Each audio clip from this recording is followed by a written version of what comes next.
ఎమ్మెల్యేకు స్పీకర్ గడ్డం Prasad Kumar clean chit ఇచ్చారు. ఎమ్మెల్యే సంజయ్ పై అనర్హత పిటిషన్ ను కొట్టేశారు. సంజయ్ పై అనర్హత వేటు వేయాలని మాజీ మంత్రి జగదీష్ రెడ్డి పిటిషన్ వేశారు. సంజయ్ పార్టీ మారడానికి తగిన ఆధారాలు లేవని స్పీకర్ స్పష్టం చేశారు. ఫిరాయింపుల కేసులో ఇప్పటిదాకా 8 మందికి స్పీకర్ క్లీన్ చిట్ ఇచ్చారు.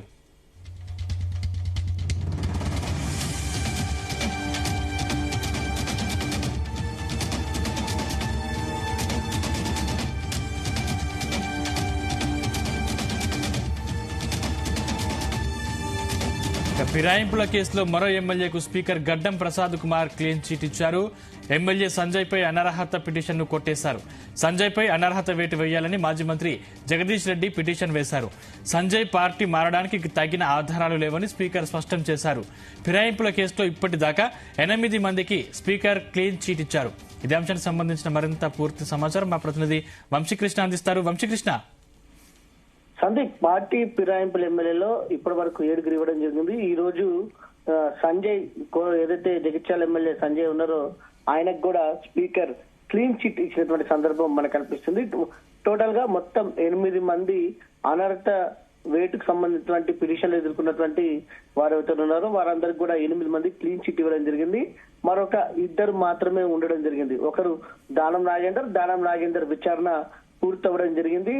తదుపరి ఇప్పుడు ప్రజెంట్ కడియం శ్రీహరి విచారణ ఈ రోజు కొద్దిసేపటి క్రితమే అసెంబ్లీలోని స్పీకర్ కార్యాలయంలో ప్రారంభమైనటువంటి పరిస్థితి కూడా మనకు చాలా ప్రధానంగా కనిపిస్తా ఉంది. అటు సంజయ్ పైన పిటిషన్ వేసింది జగదీష్ రెడ్డి బీఆర్ఎస్ పార్టీ నుంచి. ఏదైతే కాంగ్రెస్ పార్టీకి మద్దతు పలుకుతూ ఆయన కాంగ్రెస్ పార్టీలో చేరారంటూ కూడా BRS party MLA Jagadish Reddy Sanjay పైన పిటిషన్ వేయడం జరిగింది. అయితే మిగతా 7 క్లీన్ చిట్ ఇచ్చినటువంటి సందర్భంలోనే అందరితో పాటే ఆయనను కూడా విచారణ చేపట్టడం జరిగింది. కానీ కొంత తీర్పు మాత్రం ఆలస్యమైందనేది కూడా మనం చెప్పాలి. ప్రజెంట్ ఈ రోజు మాత్రం ఎమ్మెల్యే సంజయ్ కి మాత్రం అటు క్లీన్ చిట్ ఇచ్చినటువంటి సందర్భం కూడా మనకు కనిపిస్తా ఉంది. ఈ సందర్భంగా సంజయ్ మాట్లాడుతూ తాను పార్టీ మారలేదని, సాంకేతికంగా తాను ఇంకా బీఆర్ఎస్ పార్టీలోనే ఉన్నానంటూ కూడా ఆయన తెలపడం జరిగింది. బీఆర్ఎస్ పార్టీ ఏదైతే బిల్లులకు సంబంధించి కావచ్చు, ఏదైనా బిల్లులు ప్రవేశపెట్టి విప్ జారీ చేస్తే తాను ఖచ్చితంగా వాటికి మద్దతు ఇస్తా అంటూ కూడా ఆయన తెలిపినటువంటి సందర్భం కూడా మనకు చాలా స్పష్టంగా కనిపిస్తా ఉంది. దాంతో పాటుగా బీఆర్ఎస్ పార్టీ కార్యకలాపాలకు సంబంధించి కూడా తన అకౌంట్ లో నుంచి రెగ్యులర్ గా 5,000 జమ అవుతున్నాయి అంటూ కూడా ఆయన చెప్పినటువంటి పరిస్థితి కూడా మనకు కనిపిస్తుంది. సాంకేతికంగా తాను ఇంకా బీఆర్ఎస్ పార్టీ మారలేదంటూ విప్ జారీ చేస్తే బిల్లులకు సంబంధించి కూడా తాను మద్దతు ఇస్తా అంటూ కూడా ఆయన చెప్పినటువంటి సందర్భం కూడా మనకు చాలా స్పష్టంగా కనిపిస్తా ఉంది. ప్రజెంట్ దానం నాగేందర్ విచారణ అనేది 4 రోజుల క్రితమే అటు జరిగినటువంటి నేపథ్యంలో దానం నాగేందర్ విచారణకు సంబంధించినటువంటి తీర్పు ఇంకా వెలువడాల్సినటువంటి అవసరం ఉంది. దాంతో పాటుగా కడియం శ్రీహరి విచారణ ఈ రోజు జరుగుతుంది కాబట్టి అటు దానంది కావచ్చు, కడియం శ్రీహరికి సంబంధించినటువంటి 2 తీర్పులు కూడా ఒకేసారి వెల్లడించే అవకాశం ఉన్నట్టు కూడా మనకు అందుతున్నటువంటి సమాచారం. అంటే స్పీకర్ ఖచ్చితంగా నిర్ణయం తీసుకోవాల్సినటువంటి ఆవశ్యకత ఏర్పడింది. ఎందుకంటే సుప్రీంకోర్టుకి వెళ్ళినప్పుడు, మొన్న సుప్రీంకోర్టులో హియరింగ్ వచ్చినప్పుడు కేవలం 2 వారాలు మాత్రమే సమయం ఇస్తాము, కేసులలో పురోగతి సంబంధించి దాన్ని బట్టి మీకు తదుపరి ఇంకో 2 వారాలు సమయం ఇస్తామంటూ కూడా తెలపడం జరిగింది. అయితే దానం నాగేందర్ కి సంబంధించి కావచ్చు, కడియం శ్రీహరికి సంబంధించినటువంటి ఏదైతే తీర్పు ఏదైతే ఉంటుందో మున్సిపల్ ఎన్నికలకు కంటే ముందు ఇస్తారా, మున్సిపల్ ఎన్నికల తర్వాత ఇస్తారా అనేది మాత్రం ఒకంత ఆసక్తి నెలకొన్నటువంటి సందర్భం కూడా మనందరికి కూడా. అంటే వీరి విషయంలో క్లీన్ చిట్ ఇచ్చిన నేపథ్యంలో అంటే బీఆర్ఎస్ పార్టీ కూడా ఏ విధంగా ముందుకెళ్లే అవకాశం ఉంది? అంటే బీఆర్ఎస్ పార్టీకి ప్లాన్ బి ఏమైనా ఉందా?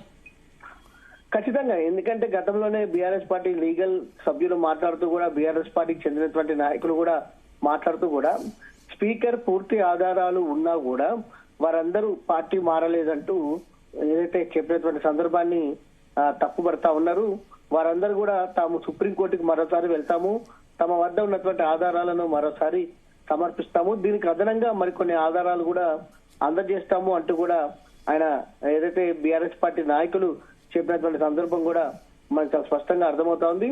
అయితే వీరి పిటిషన్లకు సంబంధించి స్పీకర్ ఇప్పటి వరకు 8 మందికి క్లీన్ చిట్ ఇచ్చినటువంటి నేపథ్యంలో మిగతా 2 తీర్పు తర్వాత ఏదైతే సుప్రీంకోర్టుకు వెళ్తారా లేకపోతే వెళ్ళరా అనేది కూడా తెలియాల్సిన అవసరం ఉంది. మనకు అందుతున్నటువంటి సమాచారం ప్రకారం అయితే ఈ అంశం పైన బీఆర్ఎస్ పార్టీ అధినేత కేసీఆర్ తో చర్చించిన తర్వాత మరోసారి కోర్టుకు వెళ్లాలా లేదా అనేది నిర్ణయించే అవకాశం మాత్రం మనకు చాలా స్పష్టంగా కనిపిస్తా ఉంది.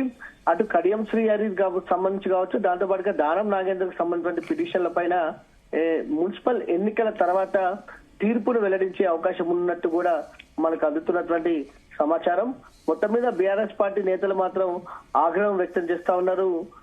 ఖచ్చితంగా అన్ని ఆధారాలు ఉన్నా కూడా స్పీకర్ అటు ఏదైతే ఎమ్మెల్యేలకు క్లీన్ చిట్ ఇచ్చారంటూ కూడా బీఆర్ఎస్ పార్టీ నాయకులు మాట్లాడుతున్నటువంటి సందర్భం కూడా మనకు చాలా స్పష్టంగా అర్థమవుతా ఉంది.